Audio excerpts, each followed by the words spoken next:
사랑을 갈망하거나 동경하지 않는 사람은 없을 것입니다. 다 사랑하기를 원하고 그런 사랑을 받기를 원한다는 것이죠.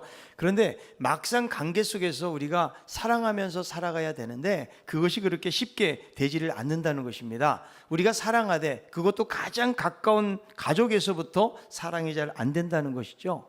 왜 그럴까요? 왜 옆에 있는 남편을 사랑하지 못하고 아내를 사랑하지 못하고 자녀를 사랑하고 형제들끼리 사랑하며 살지 못하는 것일까요?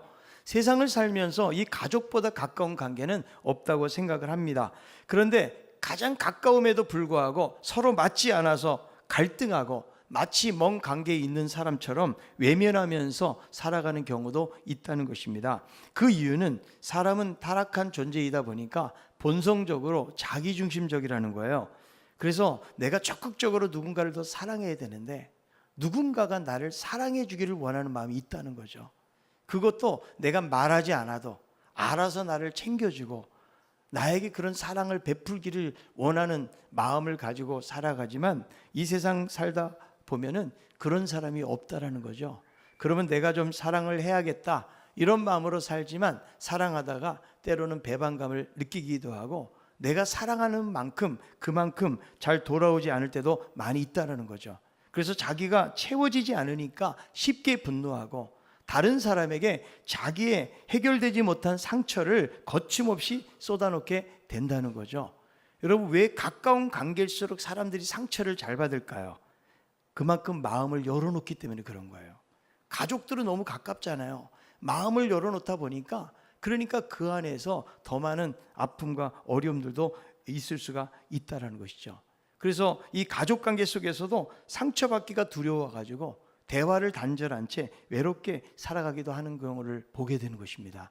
우리의 가정이 행복해지려면 가족관계 속에서 회복이 있어야 되는 거예요. 때로는 실타래처럼 엉켜진 관계가 잘 풀어져야 돼요. 그렇지 않으면 우리는 사랑해야 될 관계임에도 불구하고 서로가 담을 쌓고 불행하게 살아간다면 이것이 얼마나 안타까운 일일까요? 우리가 살아가면서 가족 안에서 싸우게 되고 문제가 될 때에 우리는 과연 어떻게 이 문제를 해결해야 되는 것인가? 오늘 본문에 보니까 야곱이 에서를 만나는 장면으로 시작이 됩니다. 지금 야곱과 에서는 20년 만에 만나는 것입니다. 형제지간에 20년 동안 떨어져 있었다면 얼마나 오랜 기간이고 만나고 싶었겠어요. 그런데 이 야곱과 에서는 지금 만나고 싶은 그런 관계가 아니라는 것입니다. 두 사람과의 관계가 깨어져 있고 불화의 골이 깊은 것을 알 수가 있는 것입니다. 야곱과 에서라는 사람은 성경에 보니까 이들은 쌍둥이거든요. 근데 이삭이 죽을 때가 된 거예요. 아버지 이삭이 나이가 한 137세 정도 된 것 같습니다. 죽을 때가 되니까 눈이 잘 보이지를 않아요. 그래서 아버지가 죽을 때에 유언하듯이 축복을 하는데 그것이 고스란히 그들의 자녀들에게 약속으로 이어지는 것을 볼 수가 있는 것입니다. 그래서 이삭은 가족의 축복과 유업을 나누기 위해서 이제 기도를 해줘야 되는데 몰래 형 에서를 부릅니다. 왜냐하면 이삭은 에서를 좋아했기 때문입니다. 죽기 전에 마음껏 그 큰아들을 축복해 주기 위해서 부른 것이죠. 그런데 이 비밀스러운 대화를 누가 듣는가 하면 바로 이삭의 아내 리브가가 듣게 되는 거예요. 그래서 리브가는 자신이 더 사랑하는 아들 누굽니까? 야곱 계략을 꾸며가지고 먼저 장자의 축복을 받게 하는 것이죠. 이 사건 때문에 에서는 분노하게 되었고 야곱은 도망을 치게 된 것입니다. 이들 형제가 이렇게 싸우게 된 원인을 살펴보면 부부의 편애 때문이라는 거죠. 아버지 이삭이 왜 에서를 좋아했을까? 에서가 장자이기 때문에 그런 것이 아닙니다. 이삭이 에서를 좋아하는 이유는 에서가 사냥을 잘하고 그 고기를 좋아하는 거죠. 그러니까 자기가 좋아하는 것을 제공해 주는 것 때문에 에서를 더 좋아하고 있다는 거죠. 사실 하나님께서 에서하고 야곱이 태어날 때에 이미 그런 예언을 주셨거든요. 첫째가 둘째를 섬기게 되리라. 그래서 하나님의 뜻을 생각해서 그런 것이 아니라는 거예요. 자기가 좋아하는 음식을 잘 가져다 주는 마음에 드는 아들이 바로 에서였다라는 거죠. 여러분, 우리 부모들도 자녀들을 키우다 보면은 내 마음을 좀 잘 알아주고 나에게 좋은 것을 갖다 주는 그런 자녀를 더 사랑하게 된다는 거죠. 그래서 우리들도 여러분 자라면서 부모님으로부터 이런 편애를 경험하면서 살아온 경우가 많이 있는 거예요. 여러분, 자식들을 망치는 중요한 비결이 무엇인가? 그것은 바로 편애하는 거예요. 자꾸 비교해가지고 누군가를 더 사랑하잖아요. 그러면 자식들끼리 자라면서 열등감을 갖게 되고 이것 때문에 싸우게 되는 경우가 많이 있다는 거예요. 물론 여러분, 우리들도 인간이기 때문에 정말 평등하게 키운다는 게 쉽지는 않더라고요. 그럼에도 불구하고 너무 보이게 한 사람을 치중하고 사랑하고 그러면요, 나머지 그렇지 못한 사람들이 상처를 받을 수가 있기 때문에, 그래서 결국 이 부부의 편애로 말미암아 야곱과 에서는 20년 동안 떨어져 살게 됩니다.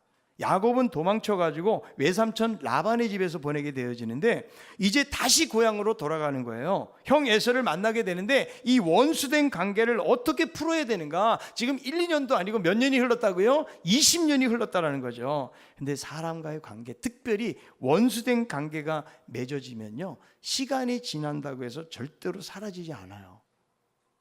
여러분, 과거에 내 마음에 상처를 준 사람들이 우리의 기억 속에 사라집니까? 1년 지나고 2년 지나고 시간이 가면 갈수록 더 마음속에 복수하고 싶은 마음이 가득 찰 때가 있거든요. 그 이유가 무엇인지 아십니까? 우리는 사람을 너무 깊이 묵상하기 때문에 그런 거예요. 날마다 주님하고 동행하고 살아야 되는데 나를 힘들게 한 사람에 대해서는 그냥 아침에도 묵상하고 점심때도 묵상합니다. 그리고 저녁에도 잠자리에 들러가려면 그 원수 덩어리가 생각이 나가지고 잠을 못 이뤄요. 늘 하나님의 말씀을 묵상한다면 우리의 삶이 얼마나 성숙해질까요? 근데 사람을 자꾸 묵상하다 보니까 10년이 지나고 20년이 지나도 여전히 그 마음속에 있는 상처의 응어리가 사라지지를 않는 것이죠. 그래서 이 에서를 보면 사실은 자기가 장자권을 붉은 죽 한 그릇에 팔아버렸거든요. 자기가 잘못된 생각은 안 하는 거예요. 그저 아버지로부터 받을 축복을 동생이 가로챘다는 그 생각 때문에 이제 에서는 더 이상 아버지로부터 축복을 받지를 못합니다. 그래서 심중에 생각하기를 내가 이놈을 가만히 놔두지 않으리라, 이런 마음을 갖게 됩니다. 자, 창세기 27장 41절이에요. 그의 아버지가 야곱에게 축복한 그 축복으로 말미암아 에서가 야곱을 미워하여 심중에 이르기를 아버지를 곡할 때가 가까웠은즉 내가 내 아우 야곱을 죽이리라 하였더니, 그러니까 어느 정도로 미운 거예요? 죽이고 싶을 정도로 미운 거예요. 혹시 여러분은 가족관계 속에서 죽이고 싶을 정도로 미운 사람이 있나요? 여러분, 자라나면서 심지어는 부모님에 대해서도요, 너무 힘들게 하는 아버지, 너무 힘들게 하는 어머니, 이런 것 때문에 내가 죽이고 싶다, 이런 마음을 사실은 가질 수도 있다는 거죠. 지금 두 사람의 관계가 이렇다라는 거예요. 그래서 야곱은 전략을 짜고 가축을 통해 가지고 이것을 무마하려고 합니다. 창세기 32장 20절. 또 너희는 말하기를 주의 종 야곱이 우리 뒤에 있다 하라 하니 이는 야곱이 말하기를 내가 내 앞에 예물로 형의 감정을 푼 후에 대면하면 형이 혹시 나를 받아주리라 함이었더라. 그러니까 이 선물을 가지고 형의 마음을 좀 풀어보려고 하는 거죠. 그런데 안 좋은 관계에서는 여러분, 관계가 풀어지지 않고 선물 보내잖아요. 오히려 더 오해해요. 더 상대방이 기분 나빠할 수가 있다는 거죠. 자, 이 형제 관계가 어떻게 해결이 되는가? 첫 번째는 바로 기도하는 일이라는 거예요. 창세기 32장에 보니까 야곱은 가족과 가축들을 먼저 야복강을 건너게 하고 자신은 홀로 남아요. 이 야곱이라는 사람은 원래 머리가 잘 돌아가는 사람이에요. 여러 가지 인간적인 계략과 장기에 능한 사람이죠. 그래서 형을 위해서 그렇게 예물을 잘 준비를 했지만 그러나 여전히 그의 마음속에는 두려움으로 가득 차 있는 거예요. 그래서 말씀에 보니까 고통 때문에 잠을 이룰 수가 없고 먼저 가족들과 가축들을 보낸 이후에 하나님을 대면하는 모습을 보게 되는 것입니다. 여러분, 사람의 관계가 쉽지 않은 이유가 무엇입니까? 아무리 내가 잘못한 것이 없다고 할지라도 혹은 합리적으로 접근한다고 할지라도 상대방의 마음이 닫혀 있다면 화해는 어려운 것이죠. 그래서 관계는 내가 할 일만 잘한다고 되는 것이 아니라는 거예요. 쌍방간의 문제이기 때문에 내 힘으로 안 될 때가 있다는 거죠. 지금 야곱은요, 형에게 예물을 잘 준비했을 때에 과연 20년 동안 그렇게 복수하고자 하는 그런 마음이 사라질 수가 있느냐는 거예요. 단칼에 죽을 수도 있는 거죠. 그래서 밤새도록 하나님을 붙잡고 씨름을 합니다.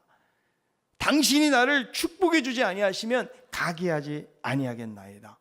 성경을 보면 하나님을 대면하여 하나님을 이겼다라고 말씀합니다.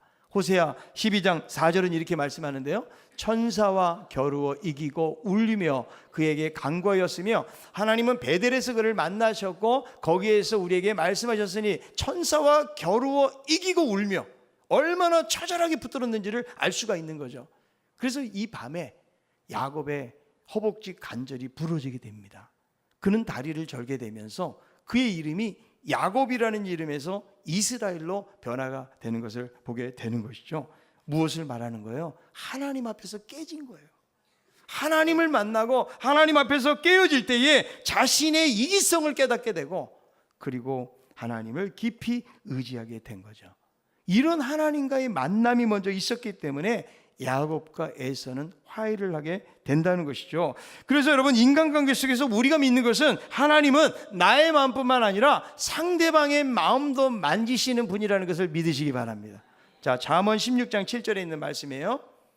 사람의 행위가 여호와를 기쁘시게 하면 그 사람의 원수라도 그와 더불어 화목하게 하시느니라. 사람의 행위가 여호와를 기쁘시게 하면, 우리가 하나님을 의지하고 하나님께 기도할 때에 원수까지라도 화목해 하시는 분이라고 말씀해주고 있다는 거죠. 그래서 우리는 먼저 기도해야 돼요. 기도할 때 자칫하면 물론 의심이 찾아올 수가 있어요. 부정적인 생각이 찾아올 수가 있다는 거예요. 기도를 우리는 소극적으로 생각할 수 있거든요. 그런데 성경을 보면 가장 적극적인 방법이에요. 기도할 때에 하나님께서 그 사람의 마음을 바꿔주신다. 여러분, 관계가 틀어져 있잖아요. 무엇부터 시작하라고요? 기도하면서 시작을 하세요. 가족관계 회복을 원하십니까? 기도해야 됩니다. 여러분, 성도들 간의 관계 속에 회복을 원하십니까? 기도할 수 있기를 바랍니다. 기도할 때에 하나님께서 그 사람의 마음뿐만 아니라 내 마음도 바꿔주실 줄로 믿습니다. 여러분, 미운 사람이 있어요, 없어요? 솔직히 있잖아요. 있어요, 없어요? 그 사람을 위해서 한번 기도를 해보세요. 내가 이 왼수 덩어리를 위해서 한 달 동안을 내가 기도하리라. 한번 밉든 그 사람이 나를 괴롭게 했든지 간에 그 사람을 생각하면서 기도해 보세요. 한 달을 그렇게 기도하잖아요. 하나님이 기도하는 우리의 마음도 바꾸신다는 거예요. 그래서 기도가 중요한 거예요. 여러분, 기도하는 일로 시작을 하고 하나님의 주권을 믿으세요. 하나님이 행하실 것을 바라보고 기도로 나아갈 때에 하나님이 관계 회복을 주실 줄로 믿습니다. 두 번째로는 겸손한 자세로 나아가라는 거죠. 자, 야곱은 형을 만나게 되는데 1절에 보니까 야곱이 에서가 오는 것을 눈을 들어서 보고 있어요. 지금 400명의 장정을 데리고 오는 에서를 보고 있는 거죠. 그전에는 답답하고 두려움이 컸어요. 그런데 이제는 눈을 들어서 담담하게 기다리고 있는 거예요. 하나님을 대면하고 난 이후에 담대해진 것이죠. 물론 여전히 야곱의 마음속에는 두려움이 조금은 남아있는 것 같아요. 그러니까 맨 앞줄에는 누구를 세웁니까? 여종하고 그 자녀들. 두 번째 줄에는 레아하고 그 자녀들. 그리고 마지막 줄에는 누구? 라헬하고 요셉. 가장 사랑하는 사람을 뒤에다가 배치하고 있는 것이죠. 그러나 그가 가졌던, 야복강 이전에 가졌던 그런 마음에서 그는 담대함을 갖게 된 것이죠. 그래서 나아간다는 것은 무엇을 말하는가 하면, 지금 야곱의 가족들의 행렬에 지금 제일 앞에 있는 것이 아닌 것 같아요. 아마도 가족을 정렬하던 중에 그때 에서가 온 것입니다. 야복강 건너기 전에 제일 뒤에 있던 그가 이제는 형 에서를 보고 가족들을 지나서 막 뛰쳐나가는 거예요. 이제는 무언가 책임지는 자세로 나아가고 있는 야곱의 모습을 보는 거죠. 나가서 어떻게 합니까? 창세기 33장 3절이에요. 자기는 그들 앞에서 나아가되 몸을 7번 땅에 굽히며 그의 형 에서에게 가까이 가니, 몸을 몇 번? 7번. 그러니까 고개를 지금 숙인 정도가 아니고 완전히 엎드린다. 7번 했다는 것은 뭐냐면 완전함을 의미하는 거죠. 그래서 이것은 단순히 어떤 권위에 대한 복종을 의미하는 것이 아니고 자신이 잘못한 것에 대해서 용서해 주세요, 이런 마음을 가지고 엎드리고 있다라는 거죠. 관계 회복은요, 겸손한 자세로 철저하게 용서를 비는 거예요. 자기 잘못, 누구의 잘못을 따지다 보면 절대로 관계는 풀어지지 않아요. 그래서 여러분, 화해를 하기를 원한다면 상대방에게 최대한 존중의 자세를 가져야 되는 거예요. 수십 년 동안 맺혀왔던 그 관계가 하루아침에 여러분 회복이 될 수가 있겠습니까? 여러분, 부부지간에도 서로가 화해하려면 상대방의 잘못 같은 거 생각하면 안 돼요. 내가 먼저 내려놓아야 된다. 부부지간에 이렇게 살다 보면 싸울 때가 있어요, 없어요? 있습니까, 없습니까? 전혀 안 싸우는 사람처럼 그러고 앉아있는데 살다 보면 싸울 때가 있어요. 막 의견이 충돌이 일어나고 서로가 또 기질이 달라가지고 싸울 때가 많이 있죠. 그럴 때 누가 먼저 사과를 해야 되냐 이거예요. 제가 몇 번을 말씀드렸는데 남편이 얘기했어요? 아내가 얘기했습니까? 내가도 아니고요, 주님의 사랑을 경험한 사람이, 성숙한 사람이 먼저 하는 거예요. 그런 마음 가지고 겸손하게 보세요. 사람에게는 이 태도가 얼마나 중요한지 몰라요. 사과하는 사람이 아무리 말을 그렇게 한다고 할지 꼿꼿하게 서가지고 여러분 사과한다고 그래서 그 사과를 받아주겠어요? 지금 야곱은 최대한 존중의 표시를 하고 있는 거예요. 마치 하나님 앞에 뭐 하듯이? 경배하듯이 7번 몸을 숙여가지고 하나님 앞에 하듯이 나가고 있다라는 거죠. 그래서 우리들도 남편에게 용서를 빌려면 어떻게 해야 될까요? 무릎을 꿇어야 됩니다. 아내들이 아무도 아멘을 안 하는데 무릎을 꿇어야 돼요. 아멘? 오늘 한번 꿇어보세요. 어떤 일이 일어나는가. 그리고 남편들도 아내에게 무릎을 꿇을 수 있어야 돼요. 정말 잘못했다면 내가 겸손한 마음으로. 여러분, 자존심 가지고 있으면 안 되죠. 그러나 진정한 마음으로 그렇게 사과해 보세요. 심지어는 우리의 자녀들이 잘못했을 때 엄마 아빠가 무릎을 꿇을 수 있겠습니까? 무릎을 꿇고, 야, 내가 너희들 잘 키우려고 했는데 이건 엄마가 잘못했다, 아빠가 잘못했다. 만약에 그렇게 사과를 해보세요. 그러면 뻣뻣하게 서서 그것을 받아줄 자녀가 어디 있겠습니까? 겸손하게 엎드리는 거죠. 형제지간에도 이렇게 겸손한 자세로 나아가면 그 사람의 다쳤던 사람의 마음이 열리게 될 줄로 믿습니다. 미국의 부통령을 역임했던 험프리 의원의 장례식에 있었던 일인데요, 미망인 옆자리에 놀랍게도 평생의 그의 정적이라고 말할 수 있었던 닉슨 대통령이 앉아 있는 거예요.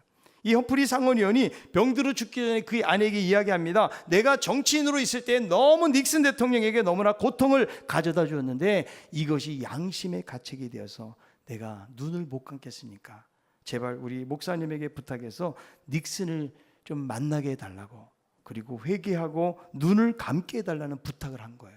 그래서 죽기 사흘 전에 그가 다니던 교회 잭슨 목사에게 부탁을 합니다. 목사님, 죽기 전에 닉슨을 만나고 싶습니다. 그에게 용서를 구해야 제가 평안히 눈을 감을 수가 있습니다.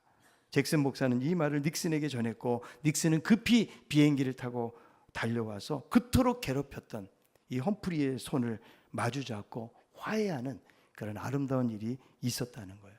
자신을 평생 괴롭게 했던 그에게 용서와 이해를 서로 구하는 모습이 얼마나 아름다운 것인가. 여러분, 우리들도 이 세상을 살면서 우리의 관계는 영원한 것이 아니에요. 이 땅을 살아가면서는 언젠가 마감하게 되어지는데, 우리가 가장 가까운 가족지간의 관계 속에서 누군가를 용서하지 못하고 있다면 우리는 마음을 열고 또 사랑하고 용서를 빌고 겸손한 자세로 나아가는 것이 중요하다는 거죠. 주님은 결코 자존심을 내세우지 않으셨어요. 예수님은 십자가에 죽으시면서도 자신을 십자가에 못 박는 그들을 향해서 기도하셨던 주님의 모습을 보게 됩니다. 주님의 겸손한 모습을 빌립보에서는 이렇게 말씀합니다. 2장 6절부터 우리가 보겠습니다. 그는 근본 하나님의 본체시나 하나님과 동등됨을 취할 것으로 여기지 아니하시고 오히려 자기를 비워 종의 형체를 가지사 사람들과 같이 되셨고 사람의 모양으로 나타나서 자기를 낮추시고 죽기까지 복종하셨으니 그 십자가의 죽으심이라. 자신을 낮추는 것이 바로 화해의 지름길이 된다. 세 번째로는 상대방을 품고 맞아주는 거예요. 먼저 야곱이 7번 땅에 굽히면서 다가가자 에서가 달려와서 맞이합니다. 솔직히 야곱이 얼마나 미웠을까요? 아마 죽이고 싶도록 미웠던 그 동생이거든요. 이 순간에 과거의 아픔, 원망, 또 증오의 기억들이 머릿속을 스쳐 지나가는지 모르겠어요. 근데 인간적인 자존심만 내세웠다면 절대로 이런 화해는 이루어지지가 않는 것이죠. 그래서 에서도 야곱을 맞이해서 안고 입을 맞추면서 울고 있는 거예요. 얼마나 여러분 서글프게 울었을까. 수십 년 동안 삭혔던 눈물, 미운 감정, 그리움들이 눈물과 더불어서 쏟아지면서 화해가 일어나게 되어 있다는 거죠. 우리들도 여러분 관계가 깨어질 때는 이유를 대라고 그러면 아마 수백 가지를 댈 수가 있을지 모르겠어요. 누군가가 잘못했으니까 관계에 문제가 생긴 것입니다. 그래서 정말 마음에 큰 상처와 아픔으로 남게 되잖아요. 그래서 자존심에 상처가 나면 회복이 잘 안 돼요. 이미 여러분 물이 엎질러졌으면 주워 담기가 어렵잖아요. 근데 대부분 우리는 관계 속에서 무엇을 통해 상처를 받게 되는가 하면 말을 통해서 상처를 받게 되는 거예요. 내가 무심코 던진 말 한마디가 상대방에게는 엄청나게 상처가 될 수가 있다는 사실을 기억을 해야 되는 거죠. 야, 내가 이 사람에게 상처를 줘야겠다 이러고서 말하는 사람이 어디 있겠습니까? 대부분은 그냥 우연히 던진 말이에요. 그런데 그것이 그 사람에게는 정말 고통스러운 말이 될 수가 있다는 거예요. 그래서 이런 말도 있죠. 입술에 30초가 가슴에 30년, 가슴 속에 30년, 그 30초 했던 말이 남을 수 있다는 말을 하는 것입니다. 그래서 회복이라는 것은 나를 내려놓는 데서 시작을 하는 거예요. 우리가 왜 서로가 용서하고 사과하지 못하는가? 그것은 바로 자존심 때문에 그래요. 우리는 세상을 살아가면서 적절한 자존심이 필요합니다. 그런데 자존심이 엄청 강하다. 사실은 깊이 들어가 보면 열등감이 강한 거예요. 내가 다른 사람들로부터 수치를 당하도록 하지 않기 위해서 그렇게 내세우고 있는 거죠. 많은 세상을 고생하고 어려움 속에서 자라간 사람들은 자존심이 세요. 이거를 지키는 것이 대단한 것으로 여길 수 있지만 예수 그리스도를 믿는 사람들은 다른 사람의 평가 속에서 이루어지는 자존심을 지킬 것이 아니고 하나님 안에서 내 자신을 바라보고 평가하는 자존감이 있어야 돼요. 이 자존감이 있는 사람은 내가 잘못했을 때 잘못했다라고 시인하는 거예요. 그것이 멋있는 거예요. 여러분 전혀 그럴 말 안 할 사람이 그렇게 말한다고 생각해 보세요. 사장님이 직원들에게 내가 정말 잘못했다라고, 그러면 직원들이 깔볼 수 있는 직원들은 없어요. 야, 저렇게 말 안 해도 될 분이 저런 말을 할 수가 있구나, 이럴 수가 있는 것이죠. 그런 의미에서 여러분 우리들은 자존심 가지고 살면 안 돼요.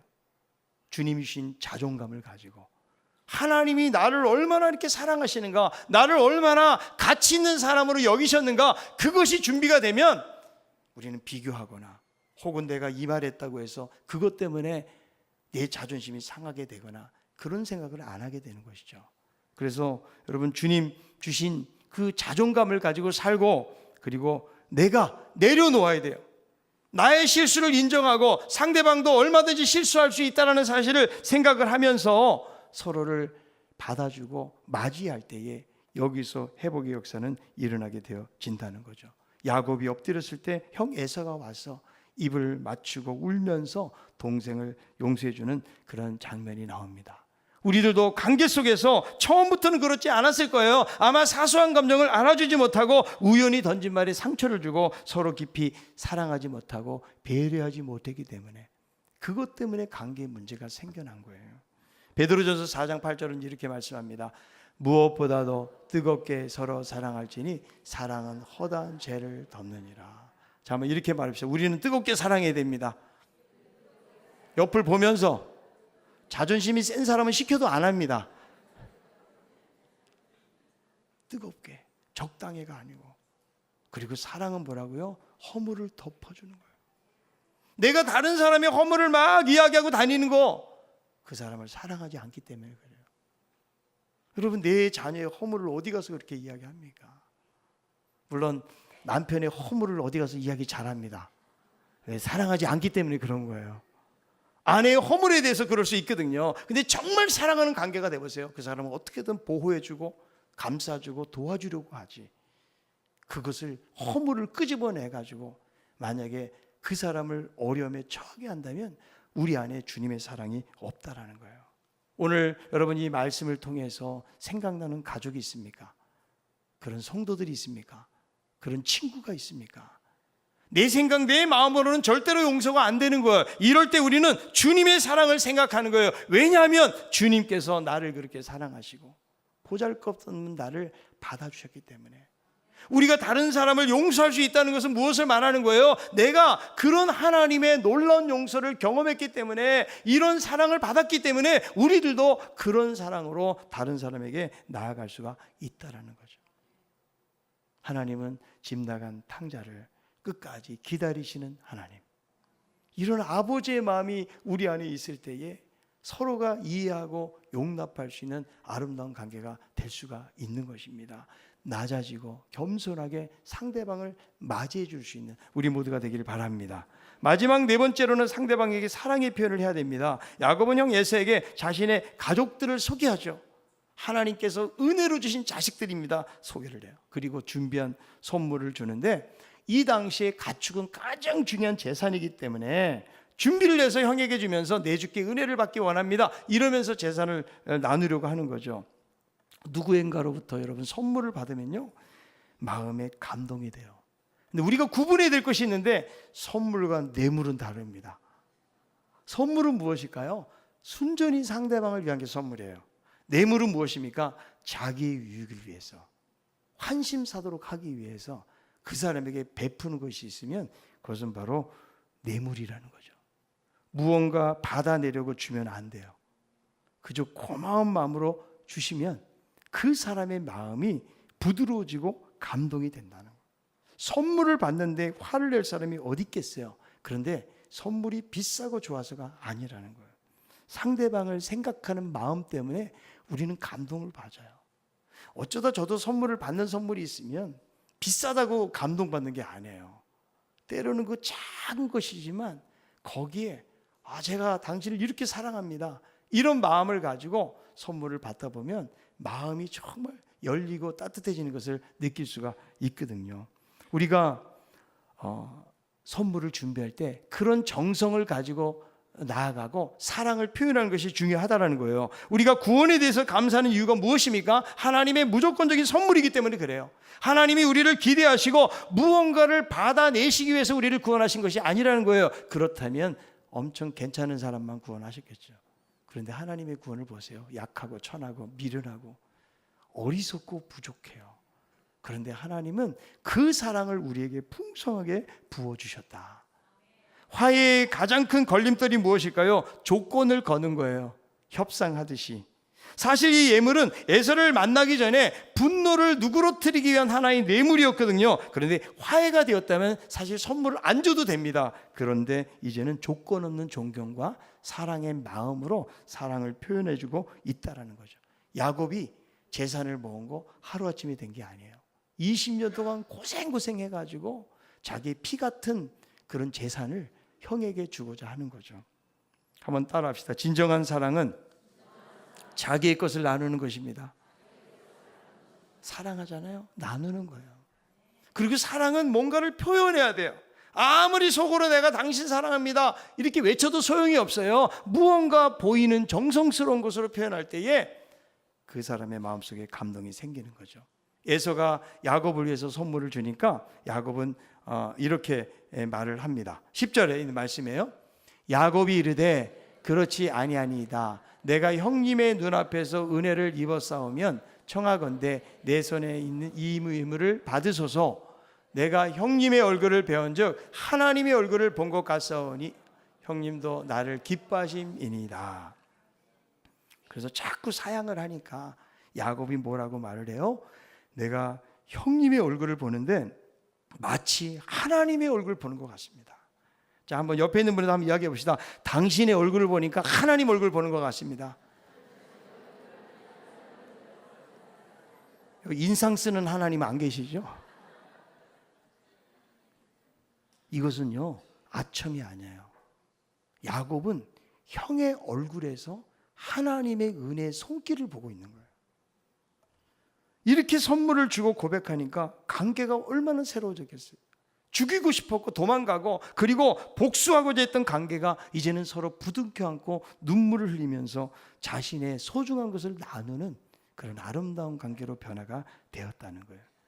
우리들은 이 모든 사건의 배후에 하나님의 은혜가 있다는 사실을 봐야 돼요. 그래서 야곱도 이것을 깨닫고 5절에도 10절에도 11절에도 하나님의 은혜라는 말이 계속 등장하고 있다는 거죠. 그래서 형 에서를 만나기 전에 야복 강가에서 만났던 그 하나님께서 도무지 화해가 안 되고 하나가 될 수 없는 그 관계, 거기서 역사하신 거예요. 단순히 겸손하게 엎드리고 서로 낮은 자세로 말미암아 해결된 것이 아니라는 거예요. 모든 관계의 배후 속에 누가 하나님께서 역사하셨음을 우리는 알고 그렇게 믿고 기도해야 되는 거예요. 18절에 보니까 야곱은 평안히 세겜에 이르러서 제단을 쌓는데, 자 33장 20절에 이렇게 말씀합니다. 읽어봅니다. 거기에 제단을 쌓고 그 이름을 엘엘 로헤이 이스라엘라 불렀더라. 이게 무슨 말인가 하면 엘이라는 말은 바로 하나님이라는 말이에요. 하나님, 하나님. 그리고 이스라엘 할 때도 하나님이에요. 하나님을 몇 번을 말해요? 3번씩 하나님이 나오는 거예요. 그렇습니다. 하나님입니다. 하나님의 은혜입니다. 하나님께서 하셨습니다. 그는 이제 은혜의 관점에서 하나님의 행하심을 바라보면서 하나님을 찬양하고 예배하는 그런 모습을 볼 수가 있는 것입니다. 여러분, 관계의 회복을 원하십니까? 나를 내려놓고 하나님의 은혜를 구하십시오. 모든 것을 은혜의 관점으로 보아야 돼요. 때로는 상대방도 얼마든지 실수할 수 있어요. 나도 실수를 하면 용서받기를 원하는 마음이 우리 모두에게 있는 것 아니겠어요? 여러분, 정말 가족들의 관계는 너무 귀한 관계예요. 저는 남편과 아내의 관계가 회복되기를 바랍니다. 아멘.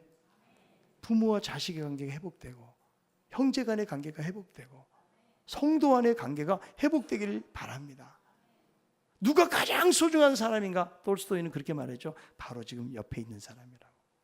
나와 지금 대화하고 나와 함께하는 사람이 가장 소중한 사람이다.